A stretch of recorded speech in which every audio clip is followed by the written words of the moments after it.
हाँ जी, हाँ जी।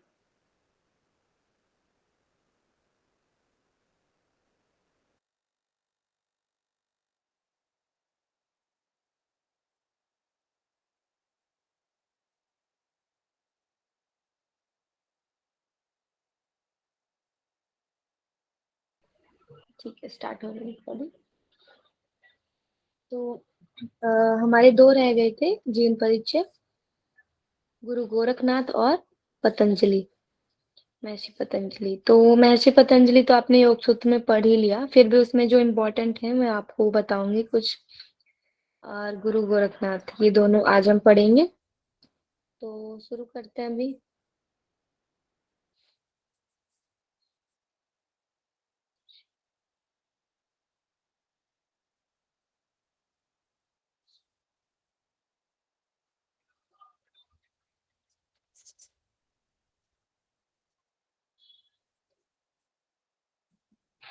Screen visible है सभी को?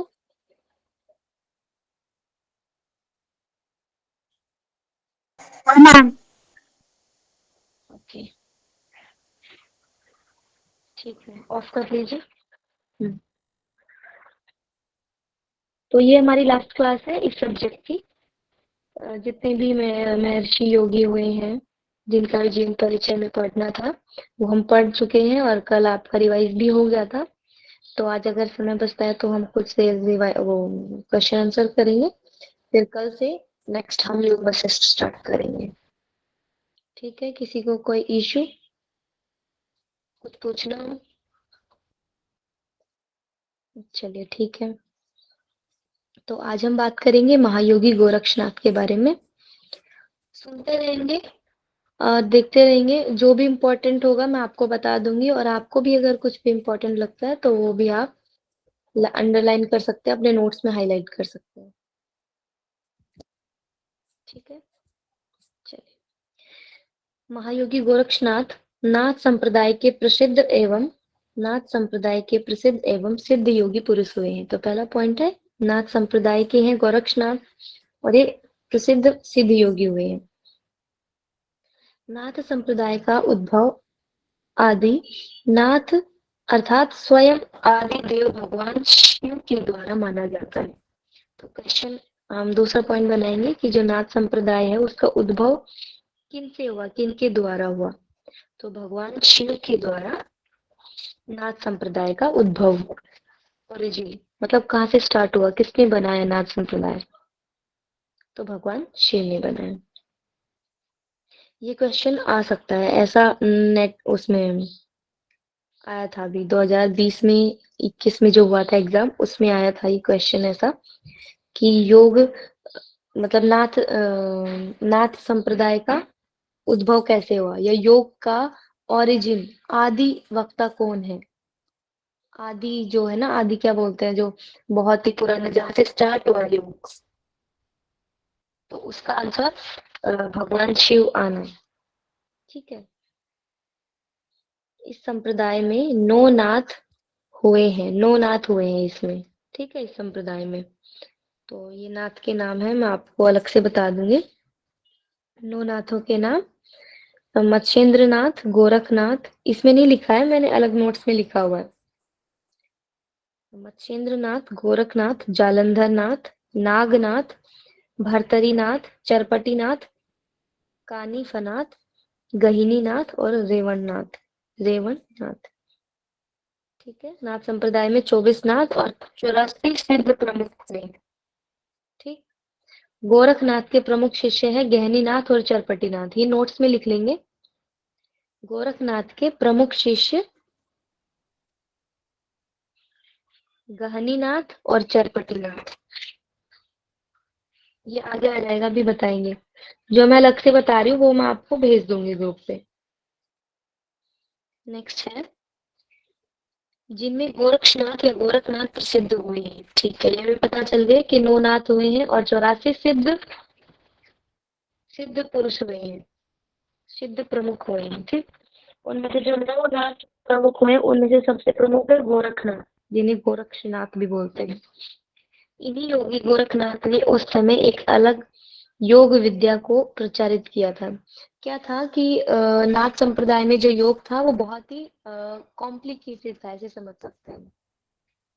मतलब हर कोई समझ नहीं सकता उस चीज को, या बहुत ही गूढ़ ज्ञान था उसमें। तो गोरक्षनाथ ने उस समय एक अलग योग विद्या को प्रचारित किया था, मतलब उससे निकाल निकाल के जो समझ में आ सके सबको, ऐसा उन्होंने बताया था। नेक्स्ट है, योगी ने तंत्र शास्त्र में बिखरे हुए योग की ऐसी विधाओं को चुन के अलग किया जो तत्कालिक मानव मन व शरीर के लिए हितकारी थी। यही विशिष्ट विद्या हठ योग कहलाती है। तो यहाँ से हम क्लियर कर सकते हैं कि मतलब अ, जो बहुत ही जो योग विद्या था वो बहुत ही गूढ़ रहस्य था, ज्ञान था, उसको हर कोई नहीं समझ सकता था।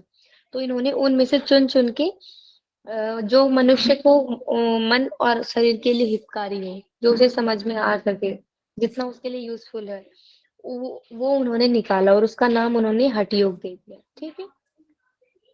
ठीक है, ऐसा माना जाता है कि हठ योग का ज्ञान परम शिव ने माता पार्वती को दिया था। ये क्वेश्चन बन सकता है, हठ योग का ज्ञान किसने किसको दिया, या शिव ने किसको दिया, या पार्वती ने किससे लिया। ठीक है, तो परम शिव ने माता पार्वती से लिया था किसका ज्ञान, हठ योग का ज्ञान। ठीक है, हठ योग का ज्ञान। वही ज्ञान माँ पार्वती से मत्स्येंद्र से गोरक्ष को प्राप्त हुआ। ठीक है, ये भी साइकिल याद रखेंगे, साइकिल भी दे सकते हो उसमें कि पहले कैसे किसने किसको दिया, शिव, शिव से पार्वती जी, पार्वती से मत्स्येंद्रनाथ, मत्स्येंद्रनाथ से गोरक्षनाथ। ठीक है, और उन्होंने इस विद्या का प्रचार प्रसार किया। यह योग विद्या से यह योग शरीर से मन को साधने की विद्या बताता है। ठीक है, क्लियर है सभी को? आगे चलते हैं। यह योग शरीर से मन को साधने की विद्या बताता है।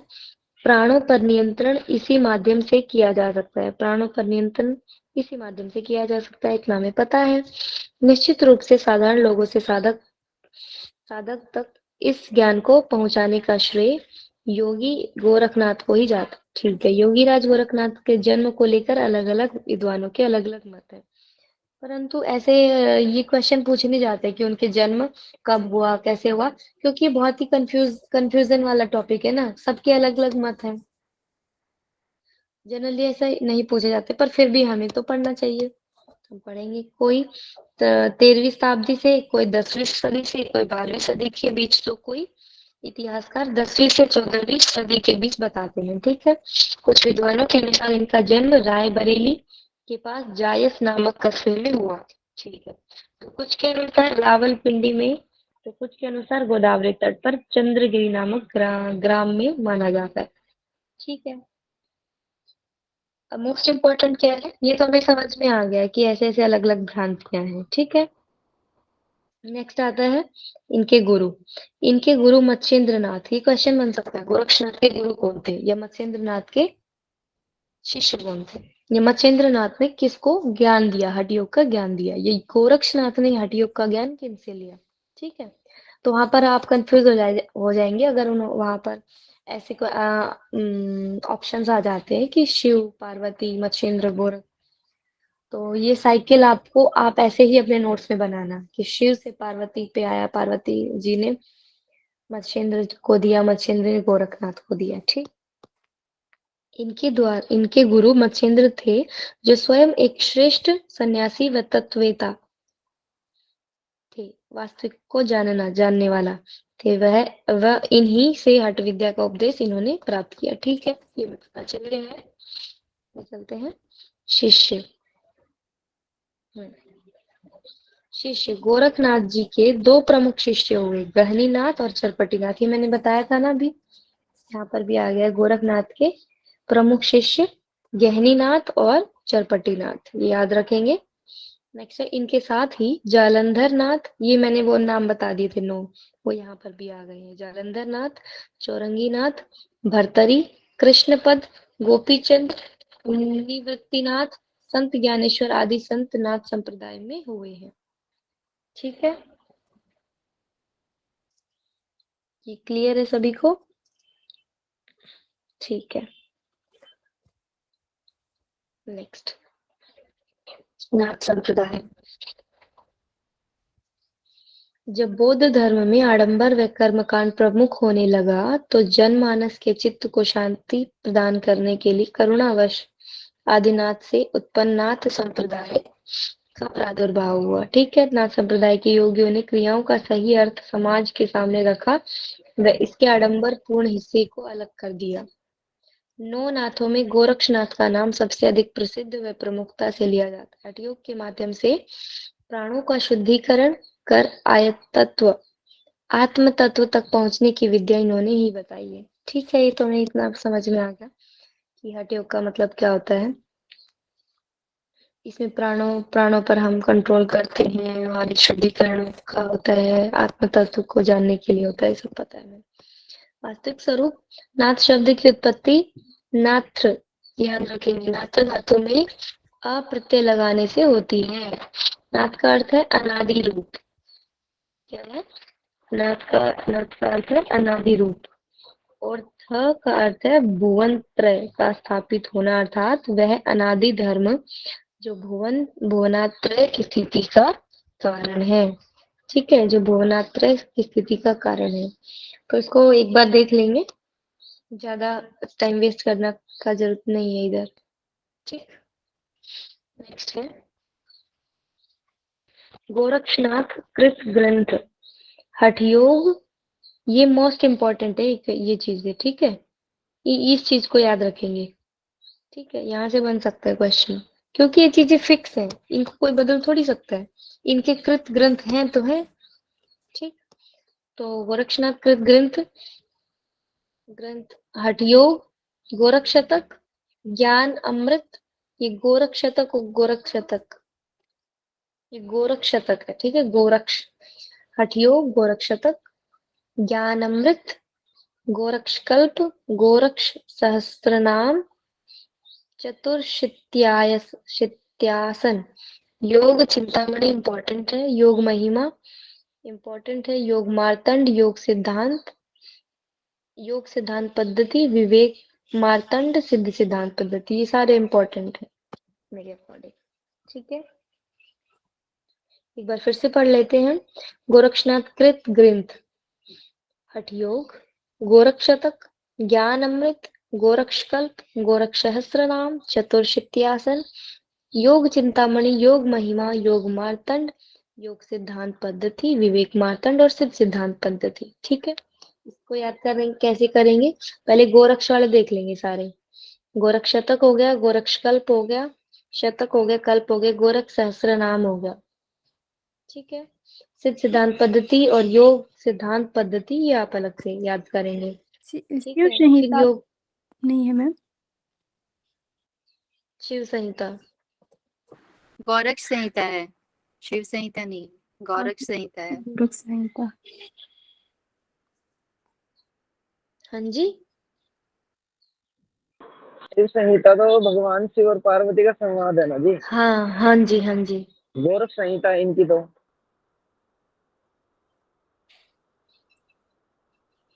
हाँ, तो गोरख संहिता ही तो है। मैंने कहाँ बताया शिव संहिता? मैं पूछ रही थी मैम। नहीं, अच्छा अच्छा, तो शिव संहिता में शिव और पार्वती का संवाद है, उसमें इनका रोल नहीं है। ठीक है,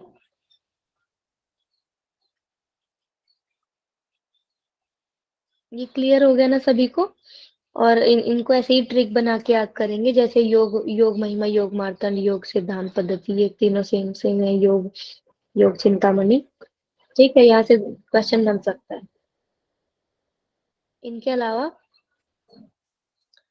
इनको क्या करना है, आपको ट्रिक बना के याद करना है। अगर यहाँ से क्वेश्चन आ गया ना तो आपको ऐसे लगेगा काश मैं पढ़ लेता ये चीज, या काश मैं पढ़ लेती ये चीज।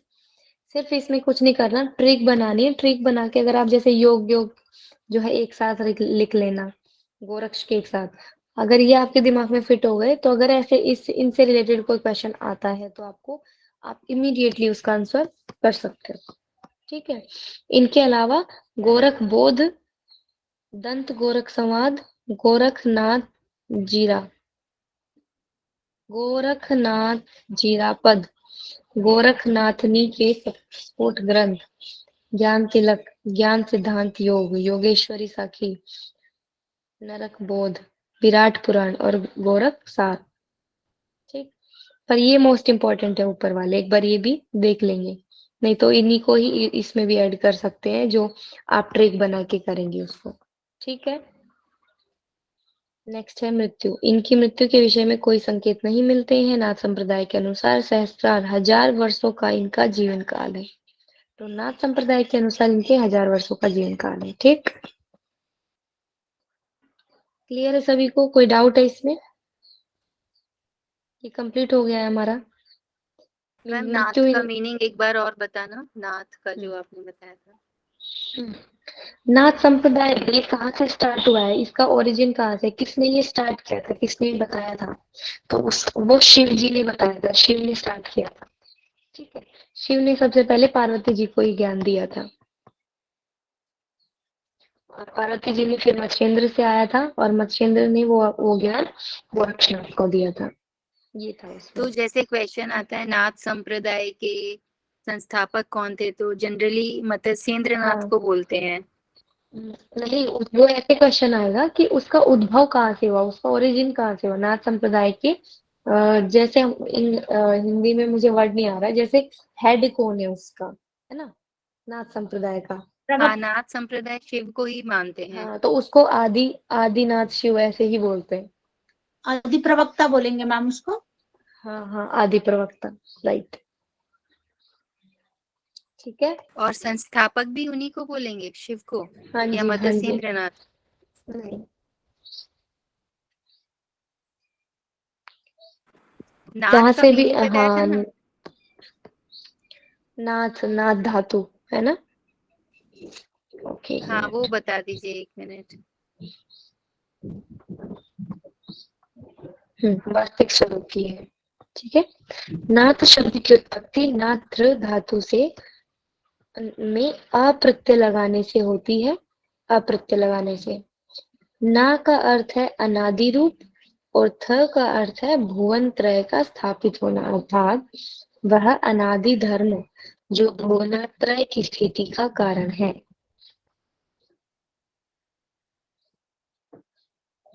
ये है इसका और ये मतलब। ये मैं आपको, हाँ, भुवन ये त्रय बोलने से मीनिंग क्या निकलता है इसका? भुवन त्रय होता जी, भू मैंने हो गया धरती, और त्रय मैंने होता तीनों लोक हो गए, भुवन त्रय तीनों लोकों। ठीक है, हम्म, तो उसमें ये- उसमें भू आ गया, और और भूव क्या है, स्वर्ग नरक का भू है, या भुवन पाताल स्व लोक, आकाश लोक, ऐसे कुछ?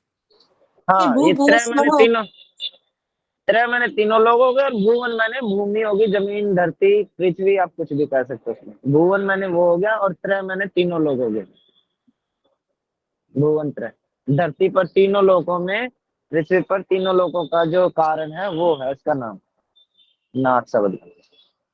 ऐसा सुना था मैंने, पता था। ठीक है जी। ऐसे तो सर 14 भुवन बोले जाते हैं ना। हाँ जी, जो बोले तो 14 जाते हैं, मेन तो उसमें से 3 ही है ना। हाँ हाँ।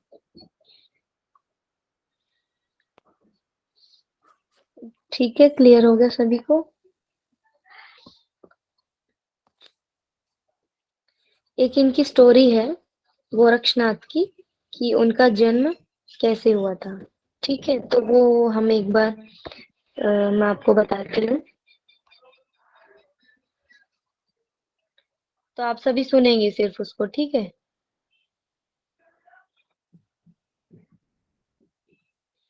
अच्छा, क्या क्वेश्चन है? योग के आदि प्रवक्ता तो हिरण्यगर्भ को भी कहते हैं।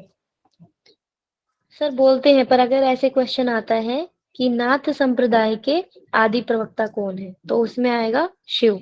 या योग के आदि प्रवक्ता कौन है, तो उसमें शिव ही बोलेंगे हम, क्योंकि स्टार्ट तो वहीं से ही हुआ है। फिर आएगा योग का जनक किसे बोलते हैं। देखो अभी मैं आपको क्लियर कर रही हूँ, सभी अपने नोट्स में लिखेंगे। योग का जनक किसे कहते हैं, उसमें आएगा पतंजलि। ठीक है, योग के आधुनिक जनक किसे बोलते हैं, उसमें हमने पढ़ा था टी कृष्णमाचार्य, पढ़ा था ठीक है। तिरुमलाई कृष्णमाचार्य। ठीक है, वो आधुनिक जनक है, और पतंजलि योग के जनक है। ठीक है। और उसके आदि प्रवक्ता कौन है, उसमें आएगा शिव। और नाथ संप्रदाय से रिलेटेड आ गया तो वो तो आप समझ ही जाएंगे कि उसमें तो उसके आदि प्रवक्ता शिव है। और अगर उसमें साइकिल पूछे जाते तो हम साइकिल बताएंगे। क्लियर है? मैम हिरण्यगर्भ तो हठ योग के हो गए ना। नहीं, योग क्या हो गए वो? हिरण्यगर्भ योगस्य प्रोक्ता नान्य पुरातन इति श्लोक है ना। हम्म। क्या बोल रहे हैं आप, एक बार दोबारा से बोलिए। मैम हिरण्यगर्भ योगस्य प्रोक्ता नान्य पुरातन इति, योग के प्रोक्ता है, ये बोल रहे थे हठ योग के है पुष्पा जी, तो मैं बोल रही थी ये श्लोक है ना। ठीक ठीक। तो क्लियर है सभी को? एक बार आप सभी सुनेंगे मैं उनकी स्टोरी क्या बोल रही हूँ, ठीक है? कोई डाउट होगा तो आप मैसेज कर सकते हैं मैं फिर बाद में।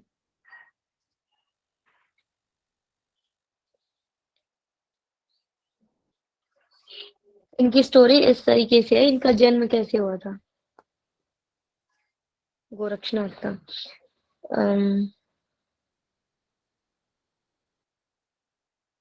समाज का यह कर्तव्य है कि वह लोक कल्याण के लिए संन्यास व्रत धारण करने वाली त्यागी का भरण पोषण करें एवं उसे त्यागी से ज्ञान लेकर अपना उद्धार करें। ये समझ नहीं आया, अभी समझ आएगा। इसी परंपरा, मतलब ये जो परंपरा थी नाथ संप्रदाय की, हाँ, नाथ संप्रदाय की जो परंपरा थी उसकी अलग जगाने के लिए मच्छेंद्र नाथ गांव-गांव में जाते थे, ठीक है? सन्यासी थे वो। आदिनाथ का स्मरण करते हुए एवं अलख निरंजन का अलग जगाते हुए द्वार-द्वार जाते थे। इसी क्रम में योगी ने, मच्छेंद्र नाथ ने एक द्वार पर अलग जगाई तो भीतर से एक ब्राह्मणी कुछ अनाज लेकर सन्यासी के सम्मुख आई। ब्राह्मणी के मुख पर सत्व का तेज था, परंतु उदासी की कुछ रेखाएं योगी गोरक्षनाथ की तीव्र आंखों से छिप न सकी। करुणावश योगी गोरक्षनाथ ने ब्राह्मणी से उदासी का कारण पूछा। ब्राह्मणी सरल हृदय व सहज विश्वासी स्त्री थी। ब्राह्मणी तत्कालीन भारतीय स्त्री का प्रतिनिधित्व करती है जो संन्यास को आदर एवं सम्मान की दृष्टि से देखती है एवं देने का अवसर पाना अपना सौभाग्य समझती है। योगी के पूछे जाने पर कि दुख का कारण क्या है, ब्राह्मणी ने अपनी गहन पीड़ा को यह सुनाया, क्या सुनाया कि निसंतान होने के कारण को जानकर योगी मच्छेंद्र ने मतलब योगी को पता चलता है कि उसके घर कोई संतान नहीं है, इस वजह से वो प्रॉब्लम में है या वो दुख में है, ठीक है? तो वो क्या बोलते हैं, वो जो मच्छेंद्र नाथ है वो उनको कुछ देते हैं, भभूत टाइप से कुछ देते हैं और ये उसको बोलते हैं कि इसको खा लेना आप, ठीक है? इससे आपको पुत्र रत्न की प्राप्ति होगी, ठीक है? तो यो ऐसा कर बोलकर वो चले जाते हैं। फिर ब्राह्मणी खुश हो जाती है कि अच्छा कुछ मतलब उनको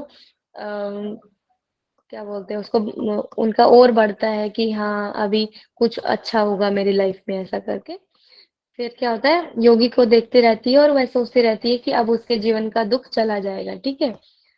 पर उसकी जो आस पड़ोस की स्त्रियां थी, उसकी जो आस पड़ोस में थे, वो उसको कहने लगे कि ये बाबा जी ऐसे ही होते हैं, इनका सभी का कहना नहीं मानते, ये सब सच नहीं होता, पता नहीं कुछ हो भी सकता है इससे, ठीक है? जैसे मैं पढ़ देती हूँ। पड़ोस की स्त्री भी देखती रही और योगी के जाने के पश्चात ब्राह्मणी के पास आकर उस बबूत को न खाने की सलाह देने लगी और उसको कूड़े में फिकवा दिया उन्होंने, ठीक? फिर कुछ समय बाद 12 वर्ष बाद फिर से वो आते हैं, मत्स्येंद्र नाथ उस गांव में आते हैं और उसी ब्राह्मणी के द्वार पर आते हैं और वो बोलते हैं कि अभी तो तुम्हारा बेटा 10-12 साल का हो गया होगा, दिखाओ मिलवाओ मुझे उससे। तो वो बोलती है, ऐसा सुनते ही ब्राह्मणी बड़ी दुखी हो जाती है और गुरु से उस घटना के विषय में वो बताती है कि मैंने वो सब वहां कूड़े के ढेर में डाल दिया है। योगी मच्छेंद्र नाथ उस गड्ढे के पास गए और उससे और अलख शब्द कहा। उन्होंने वहां जाकर अलख शब्द कहा, अलख। गड्ढे से 12 वर्ष का एक सुंदर व तेजस्वी बालक बाहर आया। योगी को दंडवत प्रणाम किया। इस बालक का नाम गोरक्षनाथ हुआ। कई विद्वान इतिहासकार इस घटना को रायबरेली स्थित जायस नामक कस्बे में हुआ ऐसा वर्णित करते हैं, ठीक है? तो ये एक कहानी थी इनकी। तो अगर इससे भी रिलेटेड कुछ आता है तो हम ऐसे ही इसको बताएंगे। क्लियर है सभी को?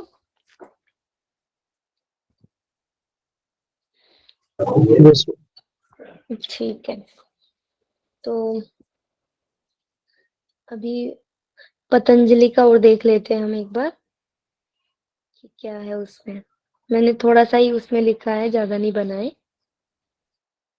क्योंकि वो आपने योग सूत्र में लगभग पढ़ लिया है सभी।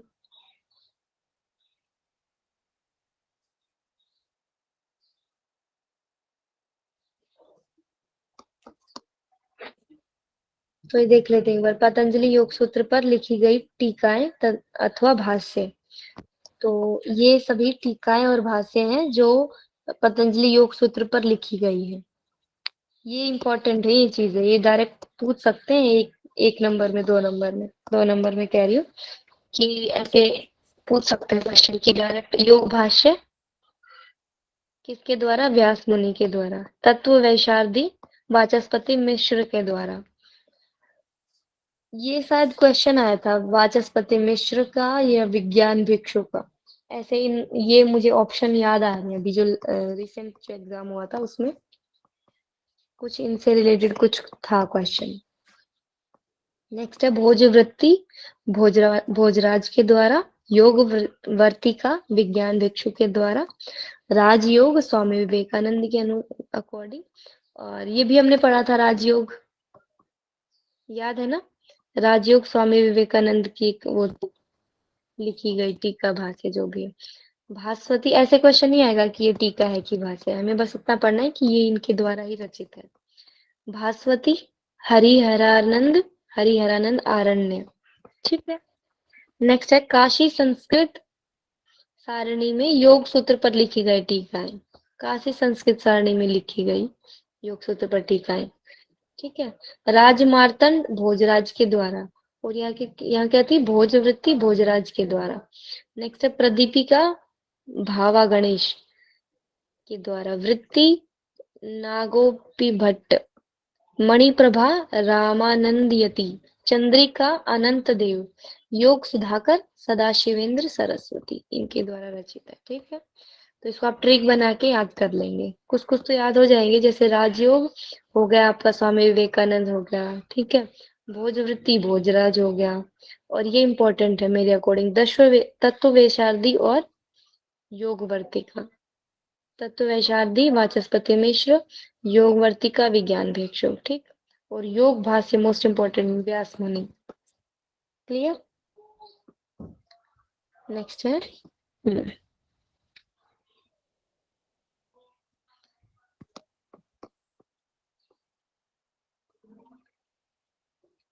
ठीक है, महर्षि पतंजलि के योग सूत्रों पर सबसे प्राचीन भाष्य वेद व्यास है। ठीक है, सबसे प्राचीन भाष्य कौन सा है योग सूत्र पर? वेद व्यास। ठीक, वेद व्यास भाष्य पर वाचस्पति मिश्र ने भी प्रामाणिक टीका लिखी है, जो हमने अभी पीछे पढ़ा है, वाचस्पति मिश्र के द्वारा रचित। विज्ञान भिक्षु के योग सार संग्रह को भी एक योग का एक प्रामाणिक ग्रंथ माना जाता है। तो यहाँ से हम क्लियर करेंगे। अब यहाँ देखो, यहाँ पर भी है विज्ञान भिक्षु के द्वारा योग वर्तिका, ये है ना, योग वर्तिका है विज्ञान भिक्षु के द्वारा, और पीछे भी है विज्ञान भिक्षु के द्वारा ये योग सार। ठीक है, तो इनको एक साथ लिख लेंगे, एक साथ लिखेंगे तो आपको आसानी हो जाएगी इनकी ट्रिक बनाकर इनको याद करने का। ठीक है, नेक्स्ट है व्याकरण शास्त्र में पाणिनि, कात्यायन और महर्षि पतंजलि को त्रिमुनि अथवा मुनित्रय कहा जाता है। ये क्वेश्चन बन सकता है।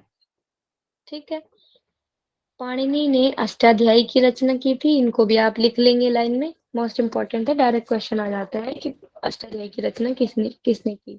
तो पाणिनि ने अष्टाध्यायी की रचना की। महर्षि कात्यायन के वार्तिकाओं पर महर्षि पतंजलि ने महाभाष्य की रचना की है। तो महर्षि कात्यायन ने भी वार्तिकाएं लिखी है, और महर्षि पतंजलि ने महाभाष्य की रचना की है इन वार्तिकाओं पर। नेक्स्ट है सूत्र, वार्तिक, महाभाष्य, तीनों का संयुक्त रूप ही पाणिनीय व्याकरण कहलाता है। पाणिनीय व्याकरण क्या कहलाता है?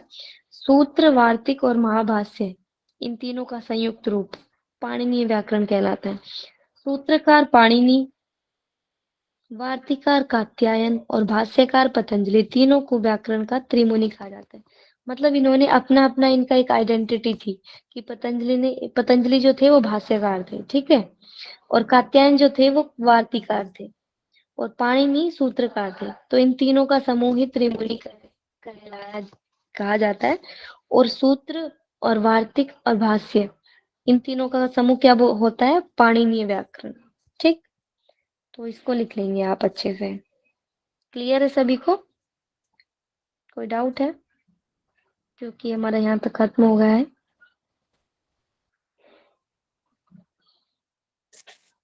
पाणिनि व्याकरण यानी सूत्र, सॉरी, पाणिनीय आप ऑडियो ऑफ कीजिए, मैं बताती हूँ। पाणिनीय व्याकरण जो है वो तीनों का संयुक्त रूप है, तीनों का समूह है, जिसमें क्या क्या है?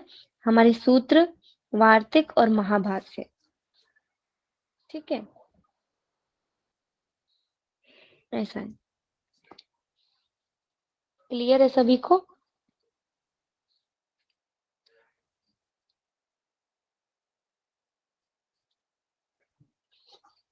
और थोड़ा सा सुन लेंगे महर्षि पतंजलि के बारे में।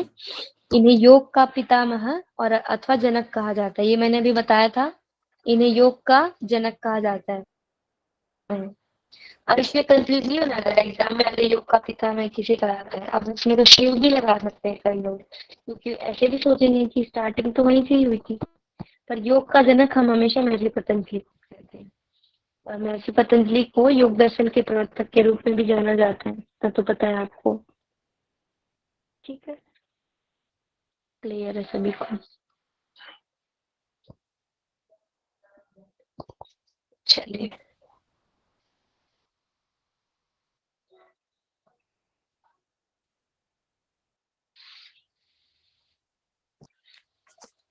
अभी क्या करें? क्वेश्चन आंसर रखें।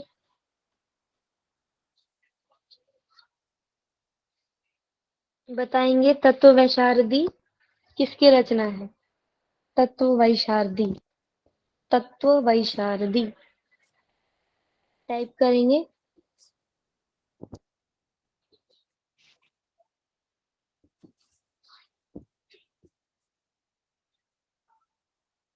अभी पढ़ा है हमने वाचस्पति मिश्र।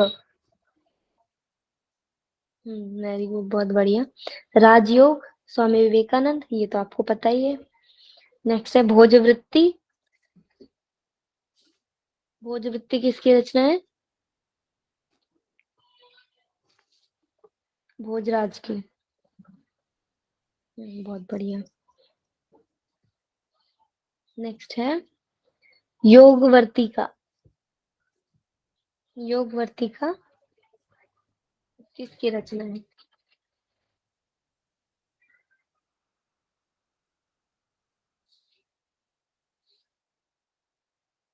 विज्ञान भिक्षु की। बहुत बढ़िया, विज्ञान भिक्षु की है योगवर्तिका। बहुत बढ़िया। नेक्स्ट है नाथ संप्रदाय के कितने कितने नाथ हुए हैं?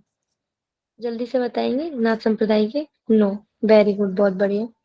और कितने सिद्ध प्रमुख हुए हैं?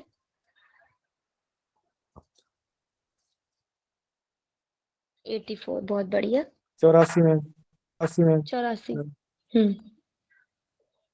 गोरखनाथ के प्रमुख शिष्यों का नाम बताइए, जल्दी से टाइप करेंगे।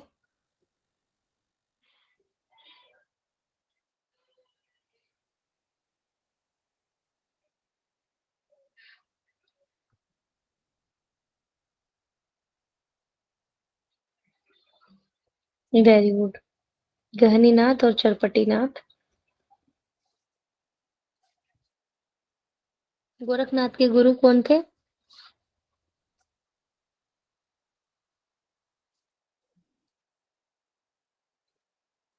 Very good, Matsyendranath.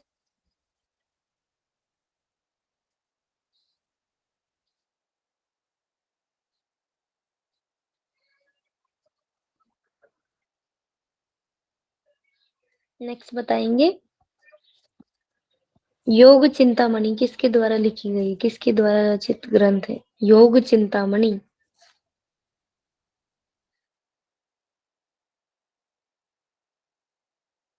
गोरक्षनाथ।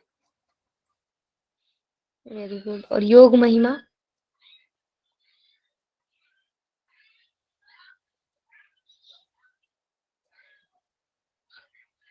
बहुत बढ़िया। नेक्स्ट है विवेक मार्तंड किसके द्वारा लिखी गई ग्रंथ है? विवेक मार्तंड।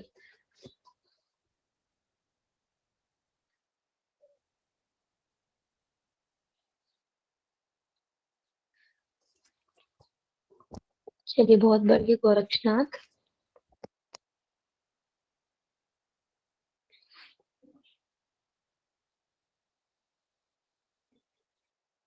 नेक्स्ट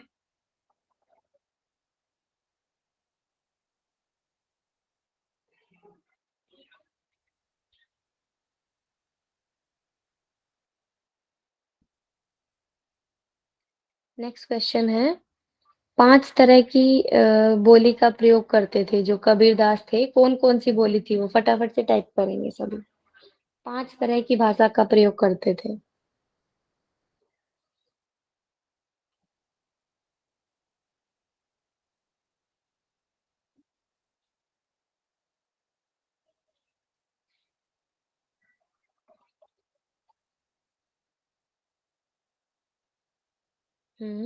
ब्रज, राजस्थानी, हरियाणवी, अवधी।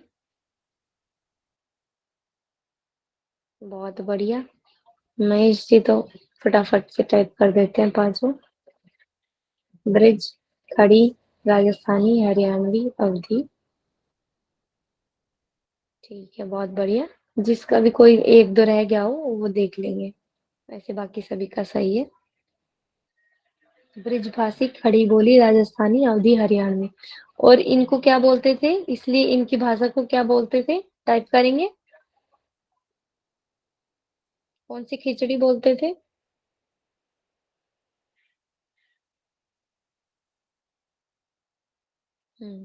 पंचमेल खिचड़ी। बहुत बढ़िया।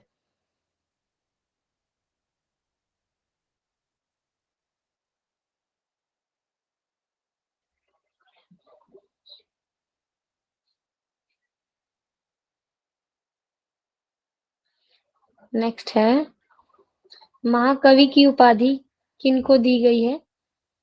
महाकवि की उपाधि किस भारतीय संत को दी गई है?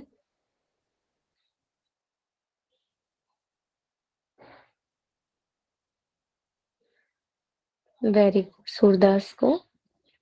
हम्म,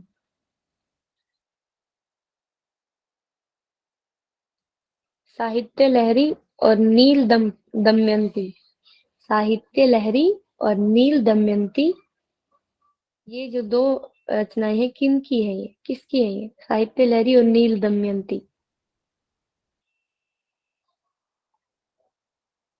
सूरदास की। वेरी गुड, बहुत बढ़िया।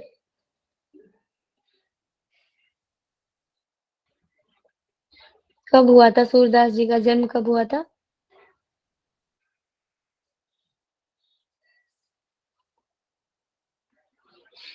हम्म 1478।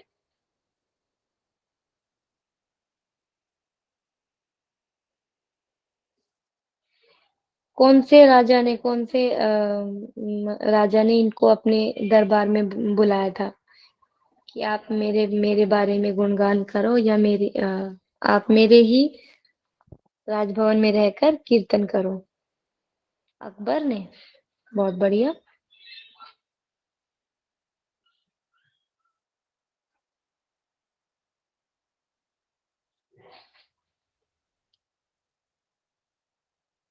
और दास्य भक्ति के प्रचारक कौन थे?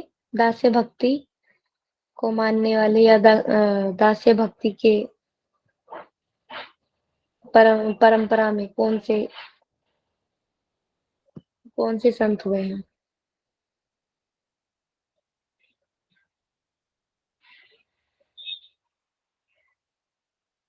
तीनों हुए हैं। अच्छा,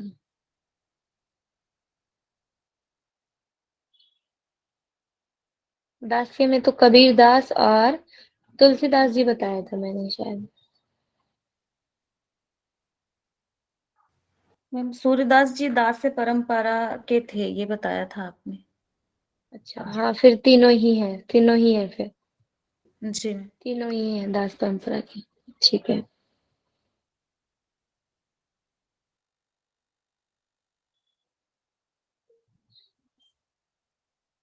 चलिए ठीक है। दक्षिणामूर्ति का अवतार किन्हें कहते हैं? मीरा भी थी, सही बात है। दक्षिणामूर्ति का अवतार महर्षि रमन। ठीक है। आधुनिक योग का जनक?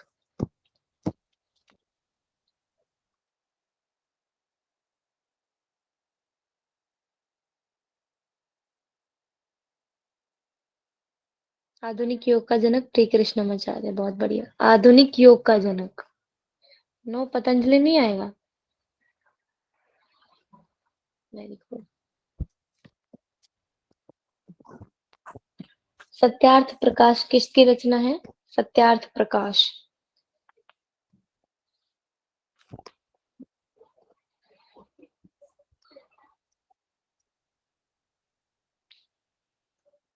Very good Maharshi Dayanand.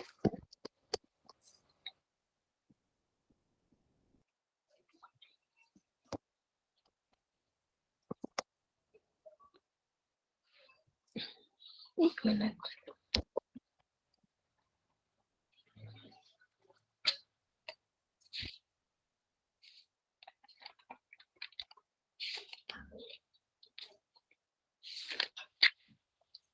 Next है जन्म चरित्र। जन्म चरित्र नामक पुस्तक?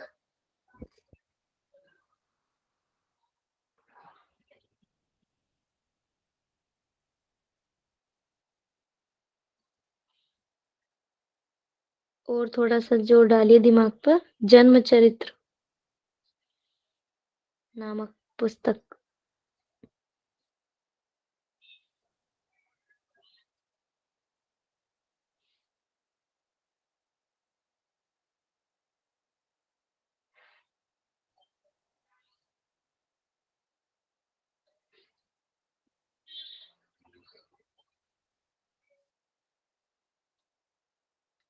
जन्म चरित्र नामक पुस्तक की रचना महर्षि दयानंद। ठीक है, महर्षि दयानंद याद रखेंगे।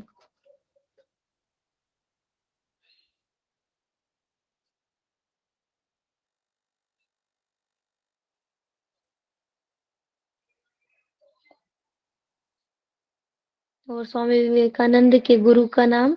स्वामी विवेकानंद के गुरु का नाम?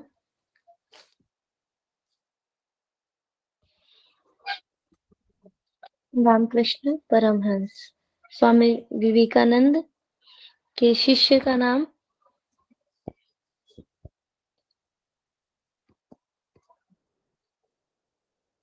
भारतीय ना, स्वामी विवेकानंद के शिष्यों का नाम?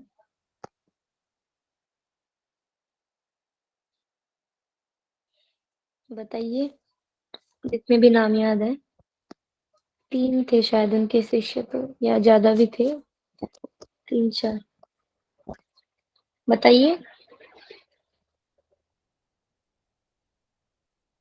एक तो निवेदिता था ना मैम। बहुत बढ़िया, बहन निवेदिता, जिनका नाम मार्गरेट नोबेल था।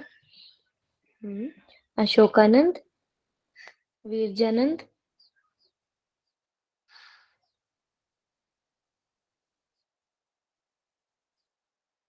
मैम मूल नाम तो वही भगिनी निवेदिता का ही लिया जाता हाँ है। हाँ, वही आएगा।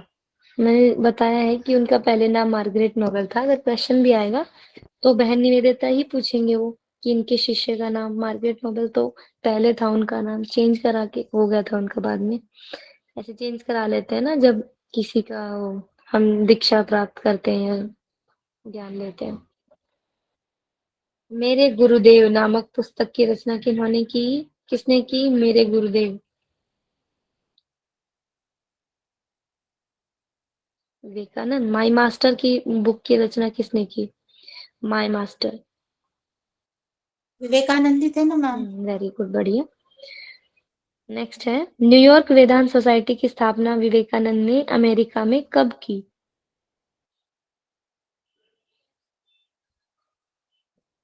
जितना भी याद आता है फटाफट से बता दीजिए। Very good, 1894, 1894।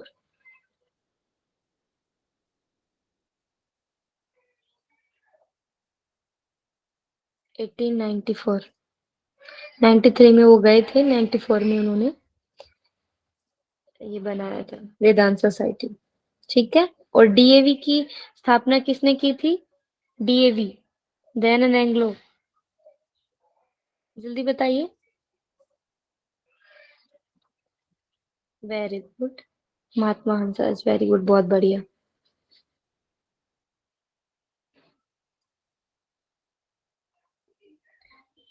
चलिए ठीक है फिर, अभी अच्छा है आपका, आप अभी लग रहा है कि आपकी तैयारी अच्छी चल रही है। तो जिन्होंने भी नोट्स नहीं बनाए हैं वो आपस में शेयर कर लीजिए, जिसने भी बनाए हैं वो उनको दे सकते हैं, बना सकते हैं। वैसे कोशिश कीजिए कि आप सभी अपने अपने नोट्स बनाइए। जो भी मैंने बताया अभी तक वो मैं ग्रुप पे भेज चुकी हूँ, और फिर भी अगर आपको नहीं मिल पाया है तो या तो आप आपस में ले लीजिए या फिर आप ग्रुप पे मैसेज कर दीजिए, फिर से आपको नोट्स वगैरह मिल जाएंगे। ठीक है, अगर और भी अभी किसी को कोई डाउट है किसी भी चीज में तो वो पूछ सकते हैं।